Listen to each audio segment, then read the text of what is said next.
ക്രിസ്മസിന് നമ്മൾ സമ്മാനങ്ങൾ വാങ്ങുന്നു. എന്നാൽ ഈശോയ്ക്ക് എന്ത് സമ്മാനമാണ് നമ്മൾ നൽകേണ്ടത്? വിശുദ്ധ ക്ലെമന്റ് അലക്സാണ്ട്രിയ പറയുന്നു, അവസാനം നമുക്ക് നൽകാൻ കഴിയുന്ന ഏറ്റവും വലിയ സമ്മാനം നമ്മൾ തന്നെയാണ്. ഈ ക്രിസ്മസിന് ഈശോയ്ക്ക് നമ്മെ തന്നെ സ്വയം സമ്മാനമായി നൽകാം.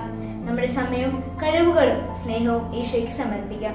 നമ്മുടെ ജീവിതം പൂർണ്ണമായി ഈശോയ്ക്ക് മാറ്റിവെച്ച് ജീവിക്കുമ്പോൾ അത് ഈശോയ്ക്ക് ഏറ്റവും സന്തോഷം നൽകുന്ന സമ്മാനമായി മാറും. ഇന്നത്തെ സുഹൃത്ത് ജപം: ഈശോയെ, ഞാൻ എന്നെ തന്നെ അങ്ങേക്ക്